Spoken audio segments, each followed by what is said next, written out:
You've seen it before. A man walks into the room, not the richest, not the strongest, not even the smartest, but something about him shifts the air.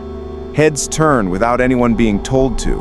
His steps are measured, his shoulders steady, his gaze unwavering. He does not ask for attention, yet the room rearranges itself around him as if some invisible force demands it. And here's the unsettling part. On paper, he might not be much. He could be less qualified than you. He might even have fewer achievements. Yet people treat him like a figure of importance, as if he belongs at the top of the hierarchy. You look at him and think, why him? Why not me? The answer is brutal, but clear. He has mastered a principle most people never dare to touch. He acts as if no one is better than him. Not arrogantly, not loudly, but with quiet, ruthless certainty. He carries himself as though he already holds the crown. And because people are wired to follow strength, or at least the appearance of it, they give him the respect that others have to beg for. Niccolo Machiavelli understood this centuries ago. He wrote about power not as something fair or earned, but as something seized by those bold enough to assume it. According to him, men are not ruled by truth. They are ruled by appearances, by perception, by the signals you project into the world. And this is why so many intelligent, capable people are ignored while mediocrities rise to the top. Because the world does not look deep into your soul to weigh your worth. It doesn't stop to evaluate your talent with care. It takes the shortcut. It reads your posture, your tone, your composure, and it assumes your value from that. That man who just walked in, he is not necessarily better than you. He has simply decided to project superiority before anyone else could decide otherwise. And because people rarely question certainty, they believe him. You may have been raised to be humble, to wait your turn, to keep your head down and let your work speak for itself. That sounds noble, but it's a recipe for invisibility. Machiavelli would call it naive. The truth is that the world does not reward humility unless it is paired with undeniable power. And if you wait to be noticed, you'll be waiting forever. Power is not handed down like a prize for good behavior. It is claimed, assumed, projected. That man in the room knows this. That's why he walks like the ground owes him something. That's why his silence carries weight. That's why his presence demands attention before he even says a word. And here's the uncomfortable part. You could do the same, but you don't.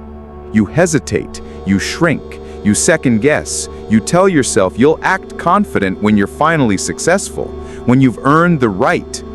But that's backwards. Success doesn't give you confidence. Confidence gives you success. That's Machiavelli's ruthless psychology for power. Don't wait until you are crowned to act like a king. Act like a king, and the crown will appear. Think about this carefully.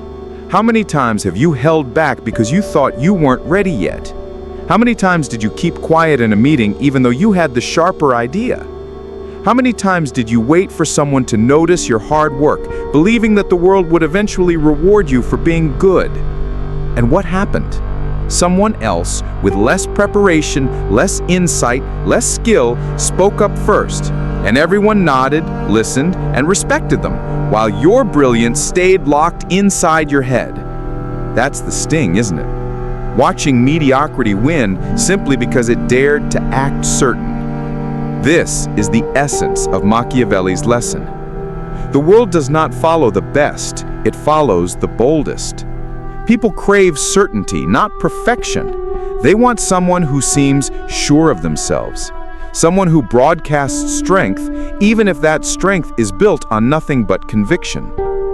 You may think confidence comes after proof, after achievement, after success, but the opposite is true.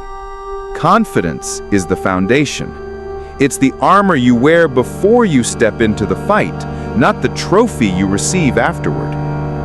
Imagine two men entering a room. The first is brilliant, but unsure. His shoulders slump, His eyes dart, his words come with hesitation. The second is average, but certain. He moves slowly, deliberately, as if time bends for him. He speaks with calm conviction, not because he has the best ideas, but because he believes his words carry weight. Who do people respect? Not the genius, not the hard worker, but the one who radiates assurance. Because people are not measuring truth, they are measuring presence. And presence speaks louder than any facts you carry. This is why Machiavelli argued that a prince must not only be strong, but appear strong. Not only be virtuous, but appear virtuous. Appearances move people faster than truth ever will. And if you understand this, you'll realize something chilling. Reality is negotiable. When you act as if you are the best, the world bends slightly to your will. People begin to adjust themselves around you. They lean in, they defer, they assume your importance because you assumed it first. You projected superiority and they absorbed it without question. This is not arrogance, this is strategy. Theater, performance with intent. When an actor steps on stage and plays the king, do you accuse him of lying? No, you believe the role because he commits to it. He walks, speaks, and holds himself like a king, and for the length of the performance, he is the king. That's the power of assumption. That's the power of acting as if. You must step onto the stage of life with the same ruthless intent, not half-heartedly, not with apology, but fully, decisively, as though you are already the man people should follow. Because if you hesitate, if you doubt, if you wait for proof, you hand the stage to someone else, and they will take it. The truth is simple. The man who dares to act as if no one is better than him will often be treated as if it's true, even if he has nothing to back it up at first. Because people are not investigating your soul. They are reacting to your signal. And your signal is this. Do you believe you belong at the top, or do you wait for permission? The one who waits is forgotten. The one who assumes is remembered. Here is the truth that makes people uncomfortable. Power is not granted, it is assumed. Machiavelli understood this better than anyone. He wrote that men are so simple and so obedient to present necessities that he who deceives will always find those who allow themselves to be deceived. What does this mean in practice? That the appearance of power is power.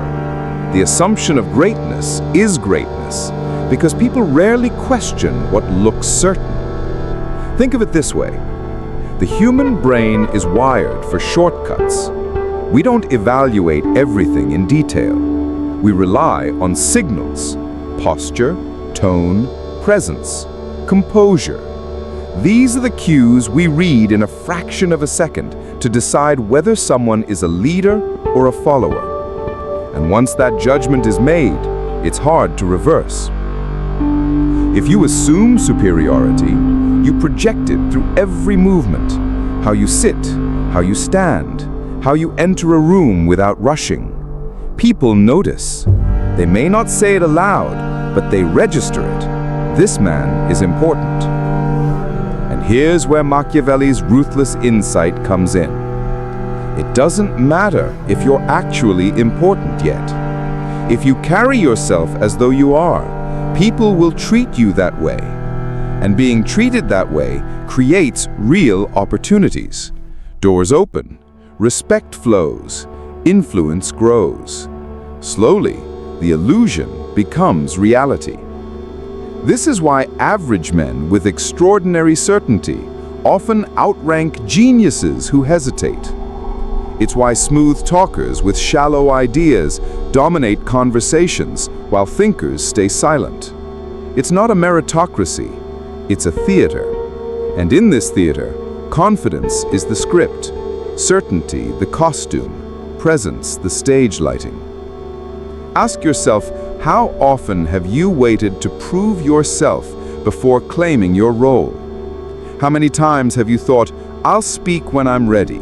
I'll lead when I'm qualified. I'll act powerful when I've earned it. That hesitation is fatal, because someone else, less qualified, is acting now, and people are already believing him. Machiavelli would tell you plainly, do not wait. Appear as if you already possess the qualities you desire. Act as if you are already at the top, because perception shapes reality, and the one who seizes perception seizes power. Let me be clear. This is not about arrogance. This is not about declaring yourself better than everyone else in words. It's about embodying certainty so deeply that people cannot help but respond.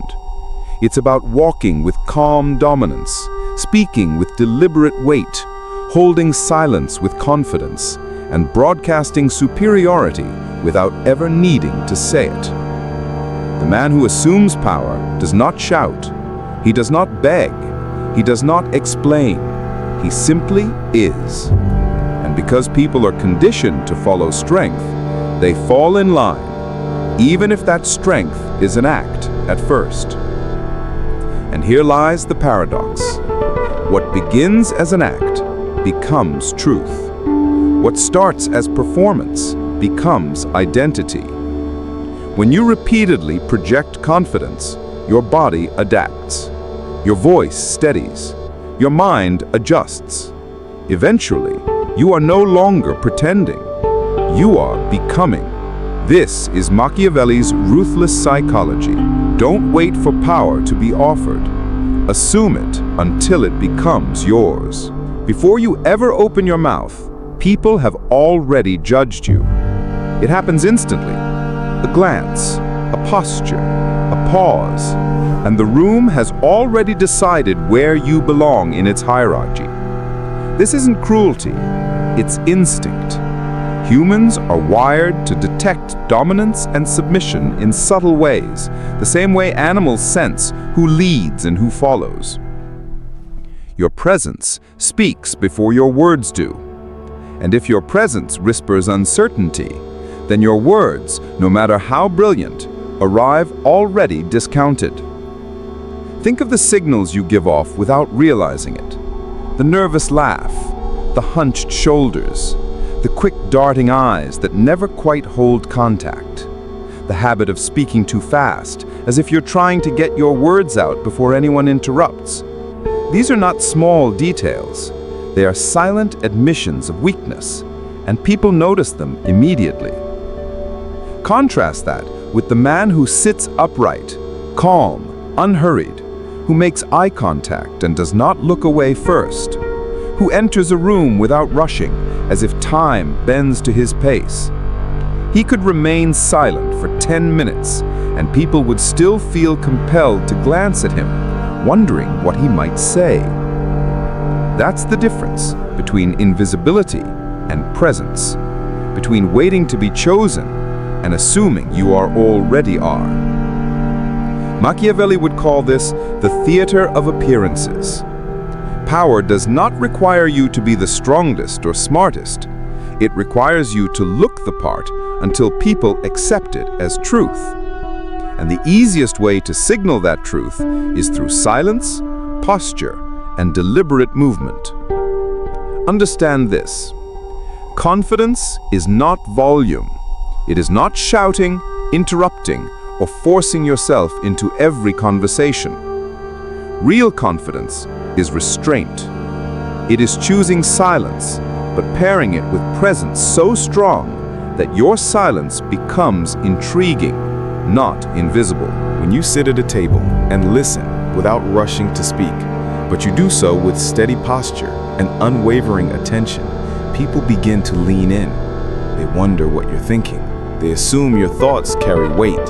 And when you finally do speak, your words land heavier than those of anyone else who's been shouting all along. This is the ruthless psychology of power. Every gesture, every pause, every look is part of the performance. You are teaching people how to treat you with each move you make. If you carry yourself like a background character, that's how you'll be cast. If you carry yourself like the lead, people will start to see you as one, even if they can't explain why. So stop leaking uncertainty through nervous habits. Stop signaling weakness with apologetic gestures. Instead, adopt the posture of certainty long before you feel it. Sit as though you belong at the head of the table. Move as though the ground itself was laid out for you. Look at people not as if you're asking for their approval, but as though their approval is irrelevant. Because here's the brutal truth. People do not have time to investigate who you really are. They rely on the signals you give. And if you send strength, they'll assume strength. If you send hesitation, they'll assume weakness. You are not just living in the world. You are projecting into it. And the world reflects whatever you project. Every time you walk into a room, every step you take, you are sending a message. This is who I am. This is how I expect to be treated. The tragedy is that most men never realize they're broadcasting anything at all. They shuffle in quietly, hoping someone else will recognize their worth. They smile too much, nod too quickly, laugh nervously to fill silence. They think they're being polite, but what they're really saying is, I don't believe I belong here. And the world listens, the world obeys. It interrupts them. It overlooks them. It places them one rank lower without hesitation. Not because they're unworthy, but because they told the world to. Now think of the man who walks in differently. He doesn't rush. He doesn't apologize. He takes his time. He sits like he owns the space. His silence carries weight because it is paired with presence. He looks you in the eye not to prove himself, but to confirm what he already knows, that he is not beneath anyone in this room. That man teaches the world something else entirely. He teaches it to pause, to make way, to respect, and slowly, the world obeys him too. This is Machiavelli's ruthless psychology. You don't wait to be crowned before you act like a king. You act like a king, and the crown appears. Power is not awarded like a medal for good behavior. It is seized by those bold enough to assume it first. And yes, it feels like pretending at first. It feels like you're putting on a mask, but that's how all transformation begins. You fake the posture until the posture feels natural. You fake the calm voice until your voice steadies. You fake the certainty until certainty grows inside you like fire. That is not deception. That is becoming. Because every time you carry yourself like a man of value, you start to believe it. And once you believe it, others will follow. Confidence repeated becomes identity. Identity projected becomes reputation. And reputation, once established, becomes reality. The world does not reward the best. It rewards the boldest. It doesn't reward the most talented. It rewards the most consistent signal. So you must decide, will you keep teaching the world to ignore you, to pass over you, to treat you as ordinary? Or will you begin teaching it right now that you belong at the top? This isn't about arrogance. It isn't about shouting. It isn't about tearing others down. It's about finally refusing to disappear. It's about dropping the habit of waiting for permission. It's about declaring with every step, every glance, every word, no one is better than me. I am already enough. I am already chosen. And the world, as it always does, will reflect that belief back to you.